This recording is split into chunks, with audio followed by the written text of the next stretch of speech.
Today, it's emerged that the Labour Party's largest donation came from a Cayman Islands-registered hedge fund with shares in fossil fuels, arms manufacturers and private healthcare. They took £4 million from a hedge fund that invests in everything they claim to hate, basically, on a... Keir Starmer was never exposed and caught red-handed as he has been now. In the latest explosive leaks, it has been found that he accepted a £4 million donation from a Cayman Island-based hedge fund called Quadrature. This hedge fund invests in fossil fuels, arms, and private healthcare, all the things Starmer campaigned to fight against. But how can he fight, given he has accepted millions from these very companies? There is only one answer. He lied to Britons to get votes. Behind closed doors, he makes deals with these companies, accepting millions from them to win elections and pledging to go easy on them. That's why donations are given in the first place. Starmer would never punish or put restrictions on the companies that donated money to him. However, the scandal does not stop here. It gets more sinister. So, what this £4 million scandal is all about, how is Starmer involved, and how is he being forced to resign? In this video, let's know about the whole story. When Keir Starmer rose to Labour leadership, he stood on a platform of integrity. He promised transparency, fairness, and a sharp break from the murky, backroom politics that had corroded public trust. He vowed to end cronyism, kick corporate influence out of Westminster, and restore dignity to government. We're trying not just to defeat the Tories, but to defeat their entire way of doing politics. A mindset that seeks out any differences between the people of this country and, like weeds between the paving stones, will pull apart the cracks so ultimately they can divide and rule. I have to warn you, they will leave no stone unturned this year. Every opportunity for division will be exploited for political potential. That's a given. But do not doubt for a second that we're ready for it. Do not doubt that we will show the British people that the real risk is 5 more years of a Tory government that will be even more entitled, even more self-serving, even more complacent. But today, that image lies in ruins, shattered under the weight of a financial scandal so large and so brazen that it now threatens not just his credibility, but the very survival of his leadership. The £4 million donation from Quadrature Capital, a hedge fund registered in the Cayman Islands with dirty hands in fossil fuels, arms manufacturing, and private healthcare, has detonated a political bomb. And make no mistake, this is not a singular lapse. It is merely the beginning of a systematic collapse of what Starmer's leadership really stands for. This scandal isn't just about cash changing hands. It's about the total betrayal of values. It's about the illusion of morality sold to voters who were told they were choosing something new, something honest. Instead, what they got was a wolf in well-tailored clothing. From private gifts worth over £100,000 to secret meetings in £18 million penthouses, from tax manipulation to donation laundering, Starmer has transformed himself into the very man he once vowed to fight. Can you explain to our listeners why a family that has an income in excess of £200,000 a year needs to have clothes or glasses bought for them? No, I can't. What's it? No, and I think that is where people look and think, well, it's like Animal Farm. Yeah. They looked from left to right, they looked from beast to beast, and they all seemed to be the same. I mean, that's the problem that they've got after only 2 months in office. He claimed, when they were in opposition, the Labour Party generally claimed to be more moral than the Tories, that the Tories were getting gifts from donors and so on. And they made a huge row out of this, was supported by substantial elements of the media. As it turns out, they're doing the same thing, if not worse. And so it has blown a hole in Keir Starmer's support. So has indexing the heating allowance for pensioners, which has affected 10 million pensioners. So that has had a very big effect as well on his standing Yeah, so he's while he's doing this, while he's been exposed for all these gifts, he's been taking money effectively off 10 million pensioners, as you say. And just in the last 24 hours, another gift scandal where it turns out that he was put up in a flash residence in central London during the election campaign. Yes, and he's been using this £18 million, what's that, $36 million apartment owned by a Labor supporting billionaire. He's been using it over the last few years, as it turns out. He was even recording addresses to the nation during the COVID crisis from this apartment. Extraordinary. I mean, the guy has, he's done himself huge damage. He's now more unpopular than Rishi Sunak. Behind closed doors, the man who claimed to represent working-class Britain has been whining, dining, and dealing with offshore billionaires bought, sold, and paid for by the elite. In this respect, Quadrature Capital's £4 million donation is the biggest cheque ever written to the Labour Party. This was no spontaneous show of support. This was a calculated transaction, timed and executed with surgical precision to avoid public scrutiny. On. The donation fell within the 1 week window where Labour didn't have to declare it until after the election. So it looks like they were trying to, maybe hide it. Now, can you imagine the outrage from Labour if the Tories had done exactly the same thing? If I look at this tweet from Angela Rayner there about Boris helping out his rich mates. Look at that. There it is. Well, Keir Starmer has accepted £107,000 in freebies from the likes of Lord Wahid Ali. The party's accepted millions from the offshore billionaires. He's stayed rent-free, apparently, in Lord Ali's £18 million flat. What are they getting out of all this? Is Lord Ali still sitting in on meetings in Downing Street? If so, why? The latest is this: Starmer's hospitality box at the Arsenal games. So here's his excuse. I think most people watching this would say, well, fair dues. I think they'd think I was pretty self-centred if I said, I'd much prefer to be in the stands, by the way. I said, I'm going in the stands and you, the taxpayer, are going to have to pick up the... On May 28th, just 2 days before the Electoral Commission's transparency rules would have forced Labour to disclose all donations on a weekly basis, Quadrature handed over the money. It was the 1 week zone between Sunak calling the election and the new reporting window opening, a legal loophole so convenient it's almost laughable. The donation was not made public until weeks after Labour had already secured its electoral victory. The message was clear: get the money, win the power, hide the source. Before we continue further, tell us, are you enjoying the video?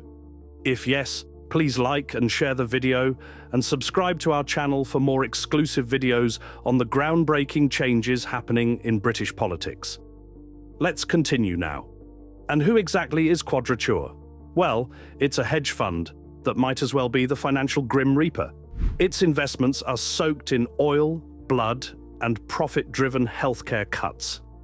SEC filings show it holds $170 million in fossil fuels, including stakes in ExxonMobil and ConocoPhillips, companies notorious for environmental destruction.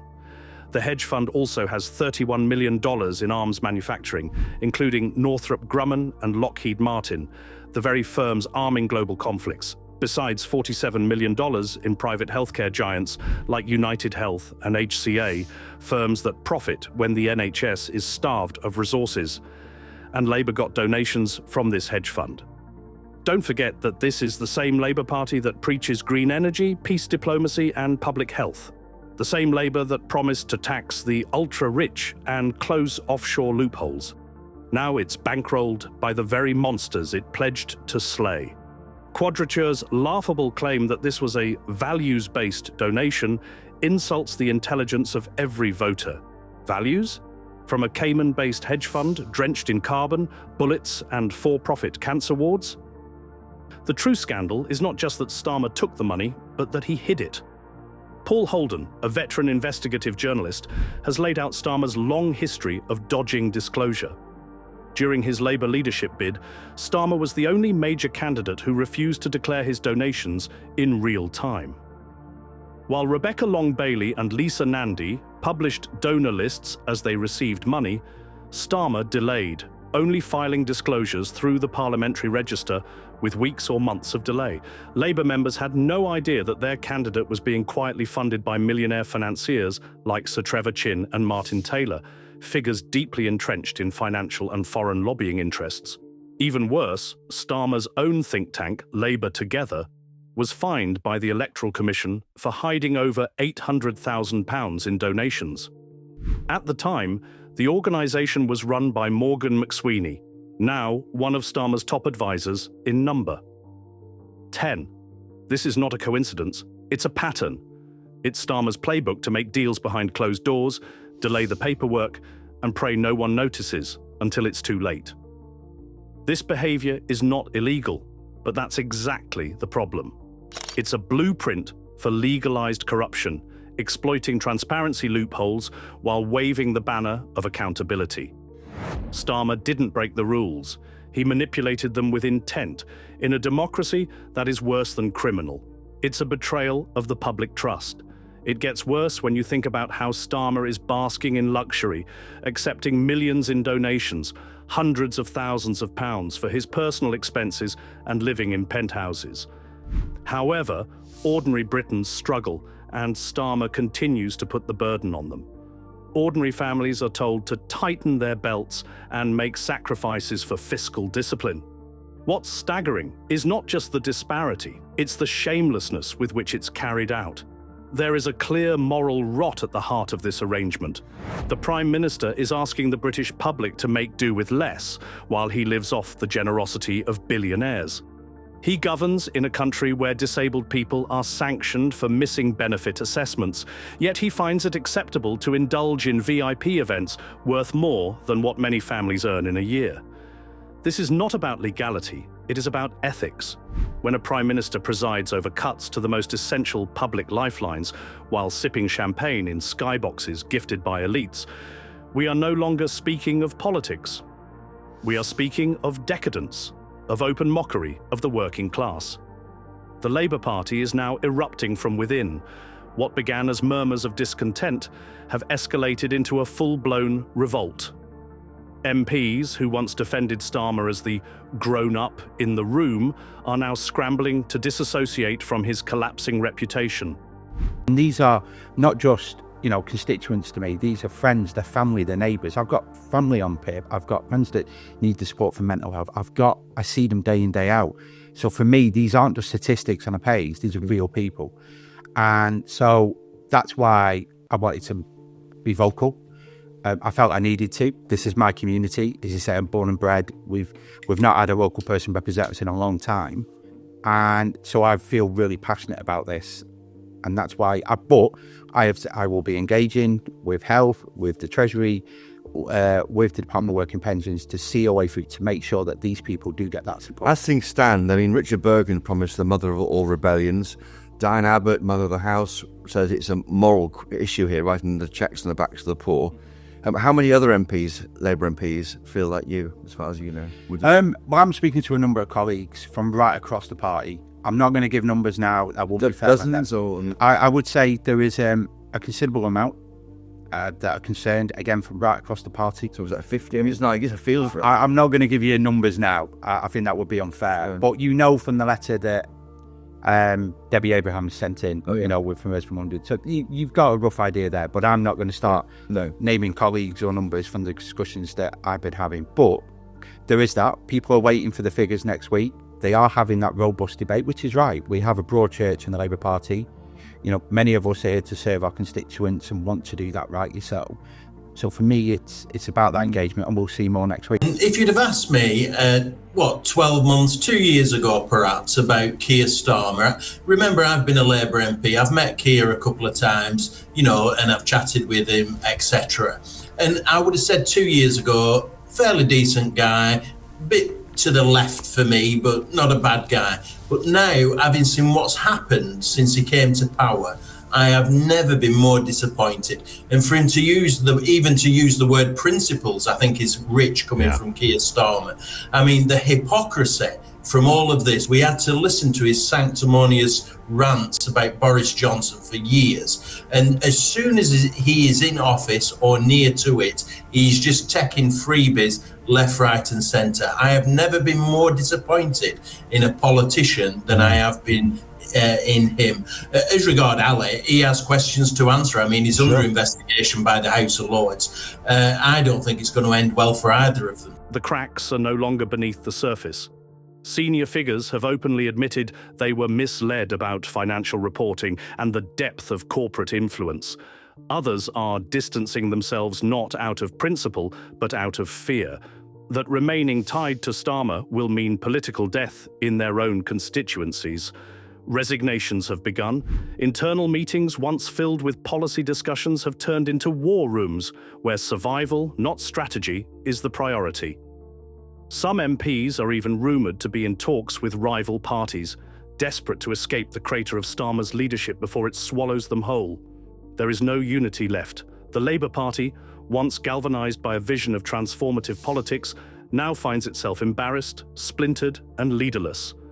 Starmer promised stability, but what he delivered was a slow, grinding implosion. The Parliamentary Labour Party is no longer backing their leader. They are preparing to bury him. Nonetheless, I think there is the possibility of severe turbulence ahead. And, you know, there is a group of very, very powerful, probably they've got the intellectual edge at the moment, the Blairites. And I'm thinking of people like Wes Streeting and lots of his allies, Liz Kendall being one of his allies and stuff, inside, the reformers inside government.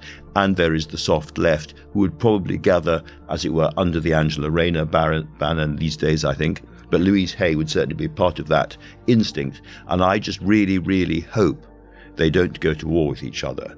Because if that happens, then I think the British public will say, they're exactly like the Tories. They're obsessed with each other. Here we go again. Here we go again. What about us? I mean, that's what I'm thinking. It will be less than a year into a landslide victory. It would be catastrophic. It would be absolutely catastrophic. And I'm just worried that I can see the first signs. For Starmer, every scandal currently engulfing his leadership was preventable. But Starmer believed he could manage the optics, hide behind paperwork, and spin betrayal into governance. He misread the country, he underestimated its memory, its outrage, and its growing intolerance for hypocrisy. And now, he is not the victim of scandal. Rather, he is the perpetrator of a breach of trust, so deep it may take years to repair. The true victims are the people who trusted him, the working families, the pensioners, the union members, the hopeful voters who believed they were finally getting a leader who would fight for them. But now, the veil is gone.